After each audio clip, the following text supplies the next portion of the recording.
Welcome to I Could Talk to You All Day. I'm Lauren Lefkowitz, recovering workaholic, perfectionist, and people pleaser. And I'm John Spears, emerging from playing small, getting caught up in the inertia of life, and always being on. I Could Talk to You All Day is a show for executives and emerging leaders. This is not just another leadership podcast. We're here to talk about what it means to be a leader while also being human. So join us for raw, vulnerable, and probably pretty funny conversations about shifting from surviving at work and home to thriving in the life you've always wanted. Let's get the conversation started.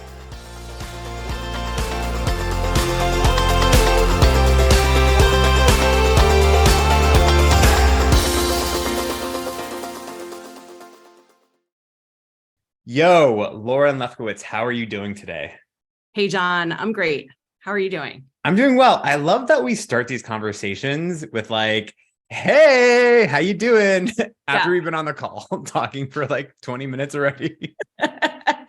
Just like want to let people into the process. Like, just so folks know, we like get on a call, we chit chat, we catch up. We often cry before we get on on the air. We share stories, we like update, we chit chat, we like kiki a little bit. And then we're like, okay, let's record. And it's like, hey, I feel like Oprah. It feels like we're backstage at a conference or a concert, right? And we're like getting hyped up to come out on stage. We're not going to come out on stage and be like, hey, everybody, we've been talking backstage for a while and now we're here to put on a show. We're going to say like, hey, how's it going? And get into a conversation. So we're doing it, right? We're doing it. We're doing it. I don't know if it's right, but it's happening. And it's happening. People are listening and we keep doing it. So that's how that all feels right in my book. That's how it's happening. And I just wanted to like let people into the process, you know, yes. In case you were wondering, what is John and Lauren? What do they do before they hit record and like are all excited to talk to each other? That is what happens. And you're welcome. There you go. And we also record from two different states. Different states, yeah. Yes. But we have similar microphones. We do have similar microphones, yes. Okay. But we chose different microphone colors. That's true. Mine is silver. Mine is black. We also, here's like similarities and differences. We also have very different backgrounds. You can't see this, but like there are brand colors. So mine is like blue, black, and white. Lauren, and mine is varieties of orange, gray, beige, white, yellow. It's like very autumnal, right? Yeah. Like it's very kind of earthy. John, I am an autumn. You. Okay, tell me how my background like speaks to me, to who I am, to my essence. I can't see all of your book titles. So John has a credenza with a bunch of greenery and books, but the ones I can see say Loving and the travel book.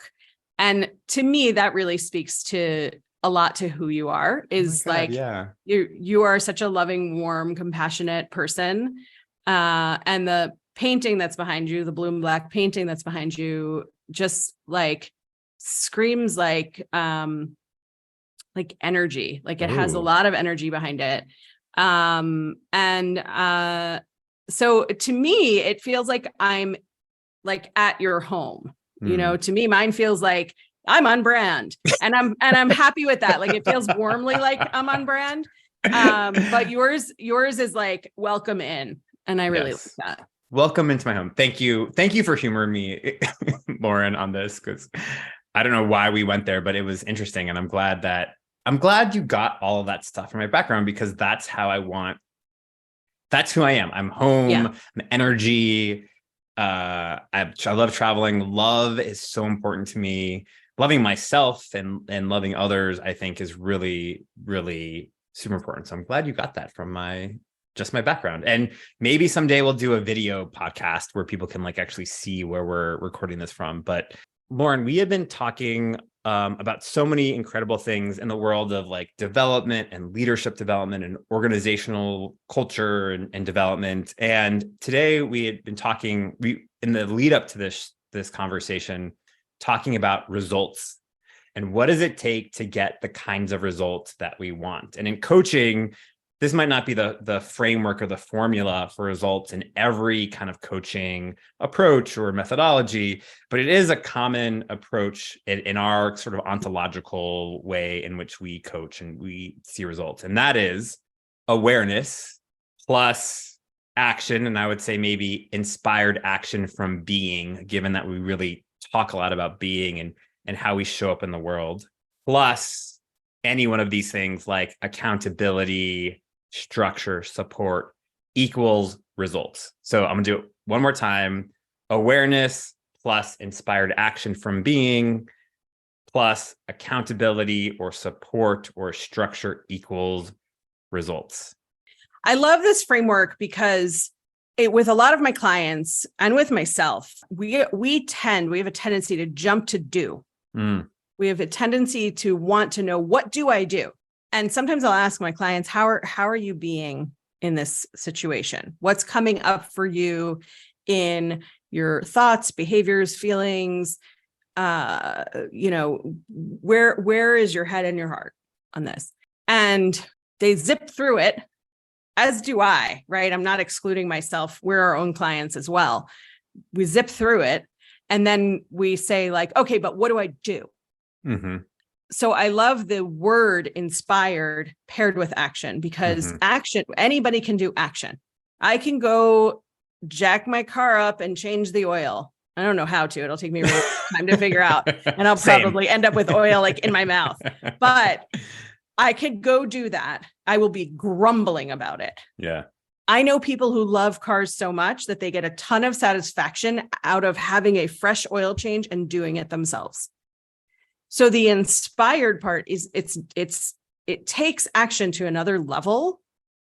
That is like, there's a loving kindness inside of getting the results that you want to get and going after the results that you want to go after. So I love this formula of building that awareness, which with my clients I call noticing, right? Noticing, recognizing. It's not jumping right to, I got to do all these things. It's, what do I want?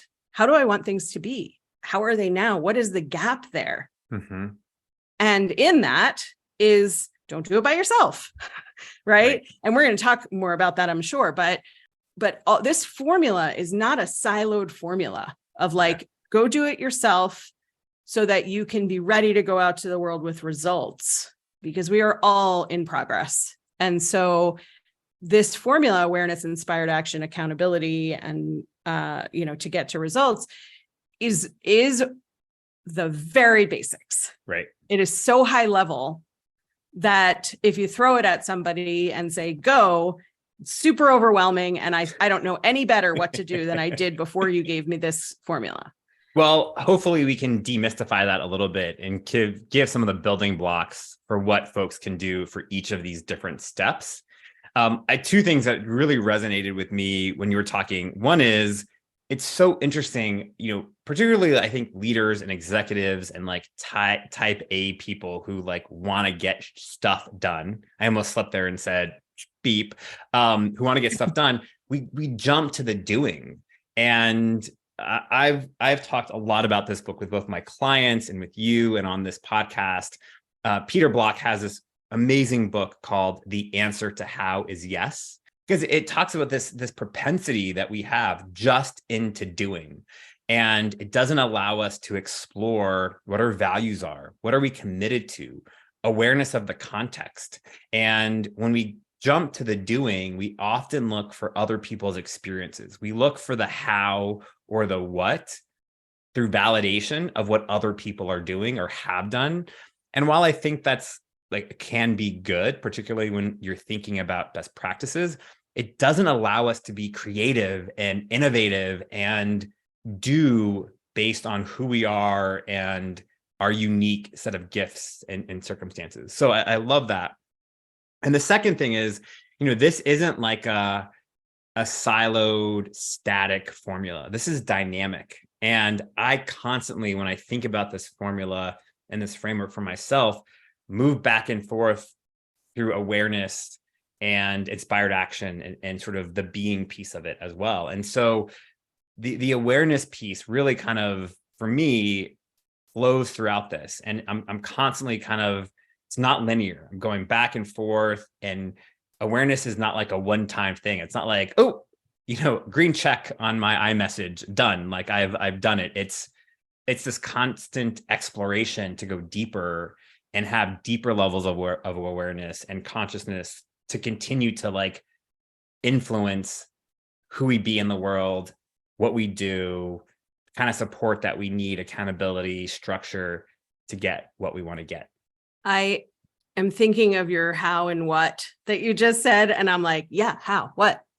Right? Like my brain is like, I like those words. There's a tactic that's used in interviewing and self-exploration. I don't remember who came up with it. I feel like Simon Sinek talked about it, but I think it was before him that it came up. But it's asking why 7 times. So when I think of levels of awareness, I think a lot of us do think we have this aha moment. We have this breakthrough where we realize something and we think that is the thing. But the truth is that the awareness of one thing leads us to the awareness of the next thing and the next thing and the next thing. So, we've talked, I think, before about like layers of an onion, right? You peel. I think they mean the same thing. You peel the layers of the onion and you get to new things and you get to fresh ideas and fresh concepts and fresh understandings.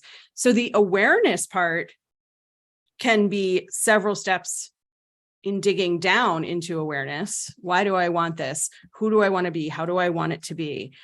And then going back to the why. Why do I want it to be that way? Am I trying to control a situation, or am I really looking forward to something that I've wanted and haven't been brave enough to say? Or am I recognizing a need that I can fulfill and I want to? And, or like, how can I scrap this? Yeah. And again, sometimes you need someone else to point that out to you. I was talking to my coach this morning, because I texted her and asked her if she could help me write a letter to a corporate client that I don't want to do work with. I was on the call with the client. They were asking for metrics and such that I don't do, because coaching doesn't work the way technical reporting works. And I recognized after the call that this was not an appropriate fit. Yeah. And I asked my coach, can you help me write a note to this person? And we didn't get off the call having made any commitments. That potential client said, I will contact you next month and let you know what we've decided. And it doesn't sound like that person thinks it's the right fit either. She asked me, why do you want to send this email? And I said, so this person doesn't do the work to like dig in and ask me more questions and talk to me about pricing and all of that kind of stuff. And she said, do you think he's coming back for that? Like, why don't you just let him ghost you? And I said, because I don't want him to go through doing all this work. And she said, well, why? Right. So that's another why. We're counting up the whys. And I said, because I'm trying to people please. And I wouldn't have even recognized that in the past, right? I've worked so hard on discovering my people pleasing tendencies and working on not jumping to fix everything and help everybody in ways that they're not necessarily asking for. It's not my job to tell this guy to stop thinking about it. It's my job to see if he has any more questions. I don't actually think he does. I don't think he wants to work with me either. And we had a really nice conversation. I really like him and admire the company. But I think we're not fit for each other. Right. And that's okay. So the awareness that I built before I decided on actions and accountability and results and all of that was coming back in a circle and in another circle and in another circle, right? Why are you trying to people please? That was the next why. And that's what I do. I don't want him to work too hard. And why is that your responsibility? I don't know. It's not, right? And so I came to it. But had she not kept digging on why, and had she stuck with just the doing, which would not have been inspired action, then I would have written this guy a carefully crafted email to tell him not to bother continuing to think about me. Yeah. I mean, I think that's not my job. It's totally not your job. Yeah. It's a really good example of awareness. So let's spend the rest of our time together today, breaking down this formula: awareness, action, in short for inspired action from being, and then this last bucket, which is like a mix of accountability or structure or support. So awareness, when we think about awareness, what are we talking about when we say awareness in this structure? Yeah. So I'd love to hear your thoughts on that. But like for me, the very concise definition of that is deliberate noticing. Yeah. Right. Not waiting for it to be thrown in your face, not waiting for a thing to happen for you to say, oh yeah, but to really think about, what do you want to notice? And then how can you go about noticing it? Yeah. I think of this awareness kind of part in the process as exploration. Mhm. It's about creating the space for us to increase awareness or consciousness or the ability to see what's happening. How am I looking at this situation or experiencing this situation? We talk a lot about context. What's the context that I'm bringing to what's happening? What is happening in my body? Why is that happening? What are all the elements that are creating this experience for me, or that are causing these blocks, or whatever the questions might lead you? But it's really, awareness for me is about the noticing, like you said, the seeing things differently, and the ability to not only see, but sort of go deeper into them. Oftentimes, I think in our last podcast, I talked about there was something that happened with my neighbor, and the thing that happened with my neighbor wasn't actually the thing that I needed to be working on. It wasn't about her on my property. It was about this kind of long held experience or belief that I've had around feeling taken advantage of by other people and feeling naive or whatever. And so that's awareness. Like that kind of, this is what this is really about, is the sort of awareness part of this formula. And I love the question, what's under that?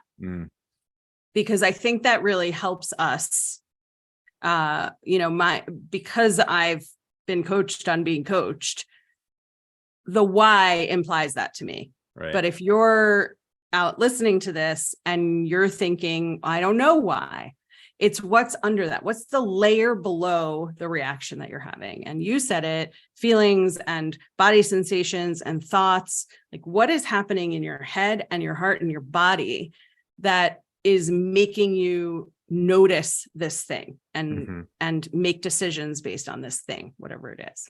Yeah. And I think, to that point, we all have feelings and emotions and body sensations. And, I've had obviously those my whole entire life. And it wasn't until I first got a coach, then became a coach, that I actually took a lot of time to explore and to become aware, to create awareness in my life around what was happening around those things. I would before just say, oh God, my chest is really tight, or like have this pulled muscle, or my body just doesn't feel good, or feeling really anxious, and would just stop there. Like there was no curiosity beyond that point. And now I'm all about generating awareness for what's happening in my life, and sort of constantly, asking those questions. Why? What's behind this? What's under this? What's really happening here? What's this really about? And that has created this massive shift to really show me what's really happening here, so that then I can go to this next step, which is inspired action from being. And, to a point that we talked about earlier, we're so used to just doing, right? And we've talked also that we can have the same doing, but the impact of that doing can be completely different depending on how we are being, how we be in the world, right? I can have a difficult conversation with you, Lauren, around something that's not working in our relationship, and I can say the same words, I can have the same approach, but if I am coming from a defensive place, from a place of committed to being right, committed to my point of view, to my truth, you're gonna feel that, you're gonna experience that very differently than if I came to the situation looking for a win-win, looking to understand your point of view, looking to learn, looking to be open, looking to be curious. It can be the same words, but that being, that action, depending on where it comes from, where it's generated from, is going to have very, very, very different results. Yeah. And you just gave two sort of binary ways of being, which is what we all tend to do. Mm-hmm. And the context within which you might come into a discussion about that. You can also come in with humor. You can come in with bubbles. You can come in with like any way that you decide to be, as long as you're deciding that that's how you are being, and you're not going into these automatic default ways of being that our brains use to protect us from all the things. It's that conscious choice of how do you want to be in the situation you're walking into. Totally. Also, is everything okay? You're talking about having a disagreement with me. No, I was just using an example. Come on, silly. I mean, look, our listeners know, and I think if there was anything ever wrong in our relationship, I think we both have the cojones, if I can say that on our kid-friendly podcast. Yes. To have a difficult conversation and to be really upfront and honest, because we also know that if we let that stuff linger, it totally eats away, it creates resentment. So no, there is nothing is between us, Lauren, just to assure you. Amazing. All right. So we have awareness, which is just really this ability to explore and to notice and to go deeper beyond the surface level reaction or experience that we're having. There is this inspired action from being, which is really kind of choosing how we want to be in something and then take action from that being, which is such a more, in my experience, powerful place, an empowered place to go to from, rather than like an automatic or a action that's generated from self-defense or survival mechanism. Those are the first two kind of components. And then this third component, this third kind of element that we look at results, there are kind of three different elements that we put because they're all different, right? There's structure, there's accountability, and support. So let's just go through some of those three elements. You can kind of interchange them as you like. But when you talk about structure for something, what do we mean by structure for a plan or for a project that we're working on or for a result that we're wanting to accomplish? Yeah. So, structure is the how, right? It's the timeline, the specific reporting on actions. It's the commitment to getting it done, which comes up in accountability also, but it's how are you putting it together so that you have this like overarching action that you're going to take. How are you putting it together so you're doing it? Mm-hmm. Right. And for some people, that is like a project management software. For other people, that is Post-it notes up on the wall. For other people, it's the notes app in your phone or habit tracker. There's so many ways to build structure that you don't have to think of structure. And my default in thinking of structure is like, I don't want to build a project plan. And typically that doesn't work for me as an individual. It works for me when I'm serving clients to help them build a project plan, especially when I'm working with a corporate client, because that's how my muscle memory works from my corporate days. Yep. And I think my resistance to it in nowadays is that it reminds me of my corporate life, and I live a very different life now. So for me, a lot of times it is Post-its or a habit app or notes app in my phone, but you have to decide what structure works for you in order to feel like your action has movement. Mm-hmm. What are your thoughts on structure? Yeah, I think of structure as, I like to use the metaphor of like the infrastructure for a building or for like a bridge. I think of structure because I had the same kind of experience as you, of thinking about structure as really like constraining and confining. And it just didn't, the context, the way in which I saw structure was really disempowering. And now I really think of structure as the things that are going to enable me to carry forward those actions, right? And so for me, structure is really also like commitments. Like the result I want to achieve, as an example, is well-being in my life. So in order to achieve well-being, here are the things that these are the commitments, these are the structures that I'm putting in place to help achieve that. It is going to bed at a reasonable hour at the same time every night. It is placing my phone outside of my room. I just got this really cool alarm clock that like this like lights up, kind of like so you slowly light up, and it has like really cool noises. I love it. I'm like I have the obsessed with same it. one. Oh my God. I am like all about this. It's a Philips. So if Philips, you want to sponsor this podcast, like we will talk about this nightlight wake up alarm thing. Anyway, it's eating healthy, it's drinking enough water, it's getting vitamins, it's going on walks and exercising. Those are all the structures that I'm putting in place to help me from my place of awareness, inspired action, to do that. So I think of it as really like the infrastructure to help me carry forward the awareness that I achieved and take forward the inspired action in a way that's going to help me to really drive and get the kind of results that we want. Yeah, love that. Second element around this is support. And you and I talk about this all the time. In fact, we quote one of our favorite movies that we share, which is Bridesmaids. And there's a scene where the Kristen Wiig character, I forgot her name, comes up to the front and she's a little, maybe she's on pills or drunk because someone gave her something. And she's like, help me, I'm poor. But we talk about help, not the other part. Talk about help and like the ability to say, I need help, I need support. And Lauren, when you're working with clients or in your own life, how do you talk about this and how do you help support or help your clients get support? Because it's such, for me in my past, I was so resistant to the idea of saying, help me, I need help, or getting support of others. It really made me feel super weak, ineffective. And there obviously has been a transition because I'm like, help me, I'll call you. I'll be like, I need help. I need a perspective. Like someone come over, help me put this thing together.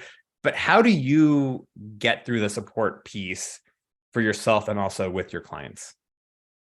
I have built a support structure around me that I never thought I would have because I got willing to receive help. I thought my role in life was to do all the things for all of the people, figure out my own stuff, and then call it a day. And if I needed something that I legitimately could not do, like changing my oil, then I went to the place that did that and they did it for me and I paid them to do it. And so for me, there was a very like deep line in the sand of things I can do or should be able to do, and then things I pay a professional to do. Yeah.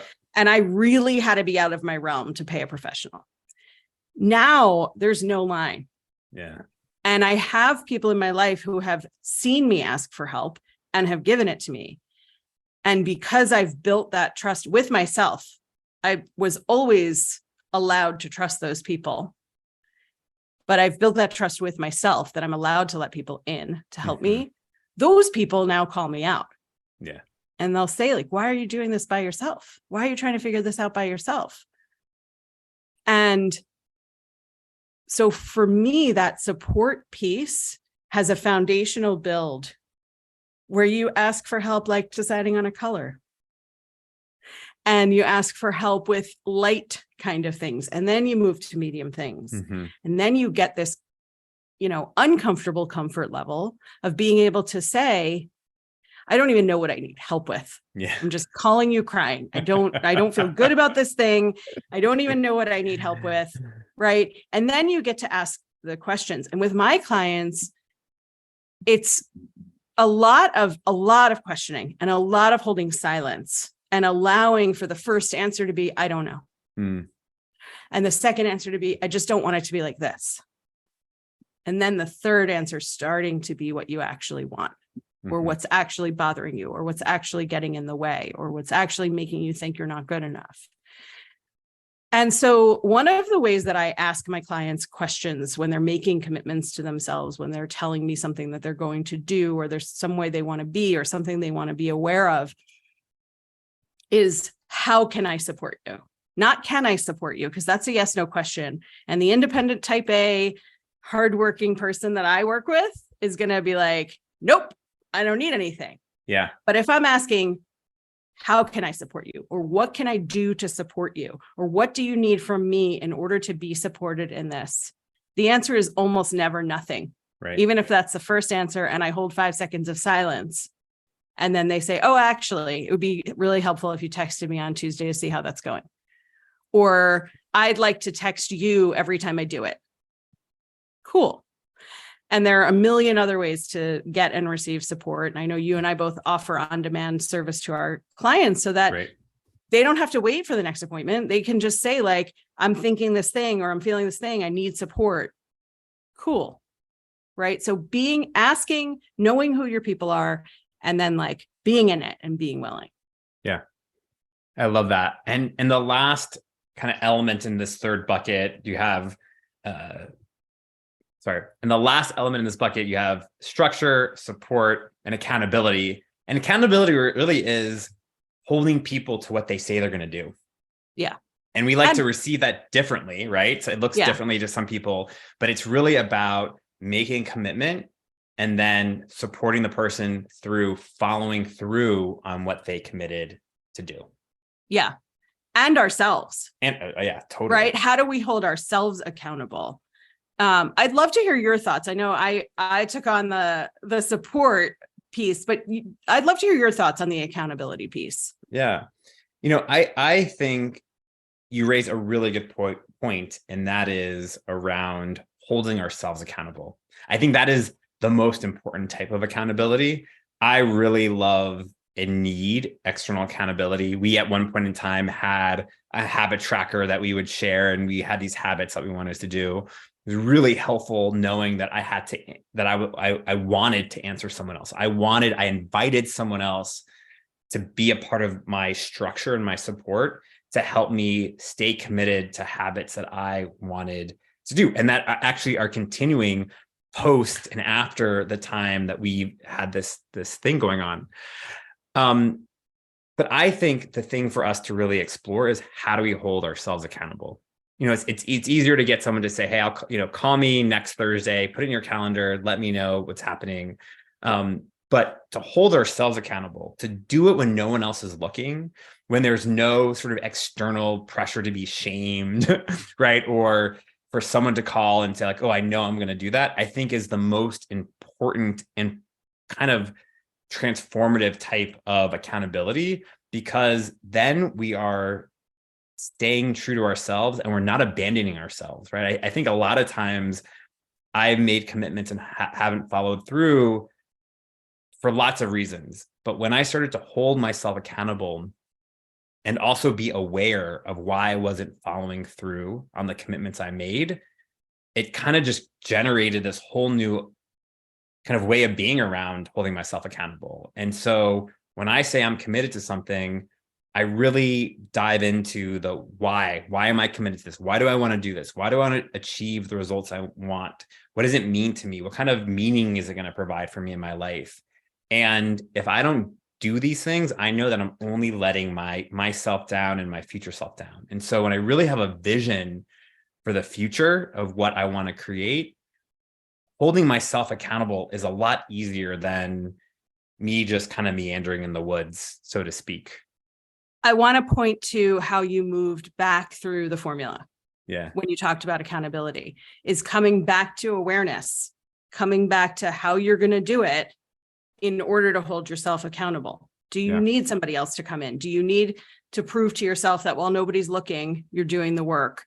So it is really a set of cycles that I think goes back and forth and all around and across the circle, right? Of awareness, inspired action, structure, accountability, and I forgot the third one already. Support. Shocking that I forgot that one. as I talk myself out of getting support all the time. And then back in. because I go back to the beginning of the formula. But yeah, it's such a beautiful cycle of getting to it and keeping on coming back. Yeah. And these aren't steps. It's not like step one. And once you're done with the step one, you put a check on it and you like move to step two. To your point, it's a really iterative, dynamic, flowy process that you're constantly dipping back into awareness. You're going into what kind of support structure you need.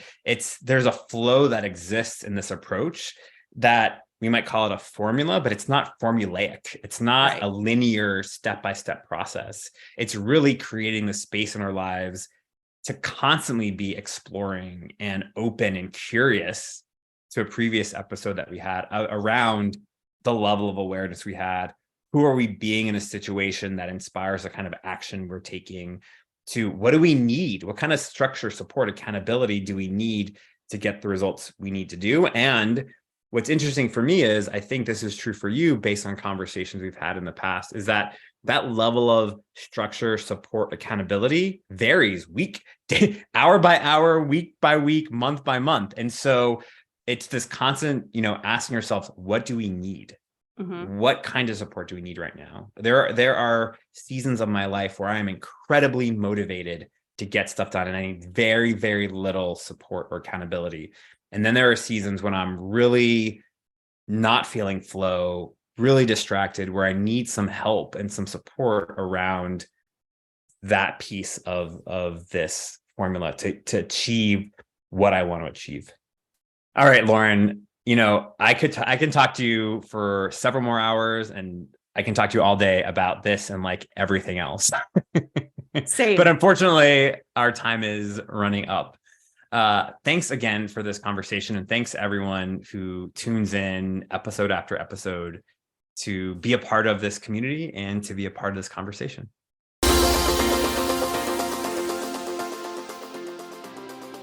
We're so grateful you decided to be with us during this episode. Subscribe, rate, and share this podcast with your friends and colleagues, and join us next time for more Real Talk.